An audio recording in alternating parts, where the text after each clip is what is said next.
Good morning class, welcome to your EVS class. Okay, this is chapter 2 adaptation in animals यानी जानवरों में अनुकूलता. Okay, learning points. After completing this chapter we will be able to know about classify animals on the base of place where they live, analyze the need of animals to adjust their habitat, and list of different types of adaptation, and develop awareness about the need of protecting the natural habitat. मतलब इस lesson को complete करने के बाद हम लोग क्या observe करेंगे, अलग अलग तरीके के जानवरों के बारे में जहाँ वो रहते हैं, और analyse the need of animals, जानवरों की ज़रूरत के बारे में, टू एडजस्ट देयर हैबिटेट, अपने जिस जगह पे वो रह रहे हैं वहाँ पर रहने के लिए उन्हें क्या क्या चीज़ की ज़रूरत पड़ती है, list of different types of adaptation, विभिन्न तरीके के अनुकूलता के बारे में, and develop awareness about the need of protecting the natural habitat, natural habitat को प्रोटेक्ट करने के बारे में, अवेयरनेस के बारे में पढ़ेंगे. Animals have inhabited on earth for million of years. Animals जो है वो धरती पर बहुत मिलियन साल पहले से हैं. Animals are found all over the world. They are also adapt themselves to their surroundings. Animals पूरे विश्व में पाया जाता है, पूरे वर्ल्ड में पाया जाता है, और वो अलग अलग जगह में अपने आप को उनके वातावरण के अनुकूल बना लेते हैं. The animals are not able to adapt, those animals that are not able to adapt, और जो अपने आप को उन परिस्थितियों के अनुकूल नहीं बना पाते, they become what, die out slowly, धीरे धीरे वो मर जाते हैं. Like plants, animals have also developed special structure to survive in their unique surroundings. Plants और एनिमल्स भी अपने डिफरेंट तरीके के सराउंडिंग्स में अपने आप को अडेप्ट कर लेते हैं, उनके अनुकूल बन जाते हैं, चाहे वो अलग अलग तरीके के वातावरण क्यों ना हो. Look at the picture carefully, identify them, write the name of the place where they live. Look at the pictures, identify them, and where they live, write also where they live. Okay, adapting to a particular environment is not one or 2 day process. किसी भी वातावरण में अपने आप को किसी भी वातावरण के अनुकूल अपने आप को बनाना ये 1-2 दिनों का काम नहीं होता है. It takes over hundreds of thousands of years. सालों लग जाते हैं, हजारों साल लग जाते हैं. Let's learn how animals adapt themselves in different ways to survive. चलिए इसके बारे में पढ़ते हैं कि अलग अलग परिस्थितियों के अनुकूल कैसे बन जाते हैं जानवर, कैसे एनिमल्स जो हैं वो अपने आप सर्वाइव करने के लिए, जीवन जीने के लिए परिस्थितियों के अनुकूल बन जाते हैं. Adaptation of habitat. Okay, the sum of natural environment of a living being is called its habitat. The home of natural environment of a living beings, किसी भी सजीव जो कोई भी सजीव जो होता है, चाहे उनका जो नेचुरल इन्वायरमेंट होता है वो हैबिटेट कहलाता है. There is a variety of habitats on the earth.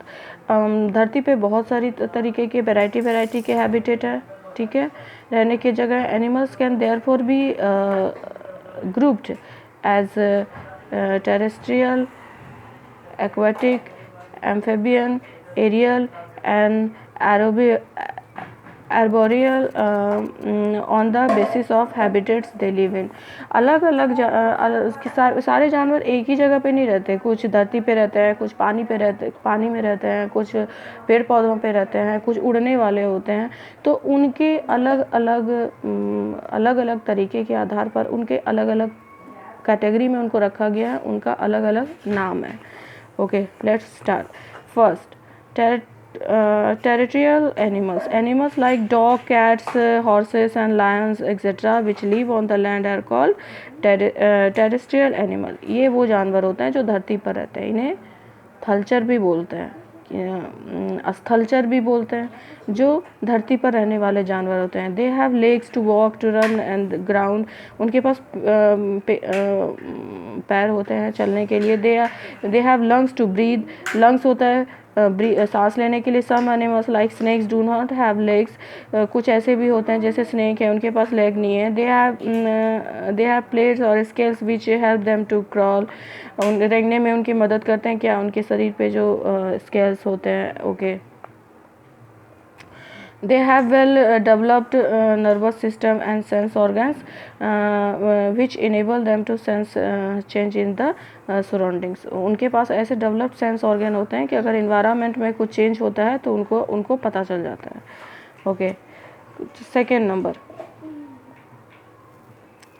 aquatic animals। aqua means water, so animals that live in the water are called aquatic animal। जलचर, जो ऐसे जीव जो जल में रहते हैं उन्हें aquatic animal कहते हैं। fish, octopus, shrimp, whale, snail, turtle, crabs etc. aquatic animals। fish, octopus, whale, snail, they have fins or suitable limbs for swimming। swimming के लिए क्या होता है, उनके पास fins होते हैं। and fish and crabs breathe air dissolved in water through gills। Fish और जो मछली और केकड़े होते हैं पानी में घुले ऑक्सीजन को किससे लेते हैं, अपने गिल्स की मदद से। Whales and dolphins do not have gills, whales में और डॉल्फिन्स में गिल्स नहीं होते। So they have to come to water surface, उनके पानी के सरफेस पे आना पड़ता है टू ब्रीथ, सांस लेने के लिए। Aquatic birds like ducks and geese have webbed feet which help them to push water back while swimming। Aquatic birds जैसे डक्स और गीस में क्या होता है, वेब फीट होता है जो पानी को पुश करने में, पीछे की तरफ पुश करने में मदद करते हैं जब वो स्विमिंग कर रहे होते हैं। Some aquatic animals have a thick layer of a fat called blubber under the skin to keep them warm and help them to float. पानी की सतह पर तैरने के लिए और उनको गर्म रखने के लिए जो एक्वेटिक एनिमल्स होते हैं उनमें क्या होता है, उनमें ब्लडर होते हैं। Okay, amphibians, animals that spend their lives partly in water and partly on the land are called amphibians। उभयचर प्राणी जो पानी में भी रहते हैं और ज़मीन पे भी रहते हैं उन्हें एम्फीबियंस कहते हैं। Frogs, toads, crocodiles, salamanders etcetera, ये सारे क्या हैं, एम्फीबियंस हैं। They breathe through their moist skin when they are in water, जब वाटर में होता है तो उन्हें मॉइस्ट स्किन से सांस लेते हैं। And land they breathe through lungs, और जब वो ज़मीन पे होते हैं तो वो लंग्स से सांस लेते हैं। They have limbs that help them in swimming, और लिम्स होते हैं जो स्विमिंग में मदद करते हैं। Some of them have webbed feet, web feet होता है, टेल्स होता है to help in swimming. Frogs and crocodiles are amphibians.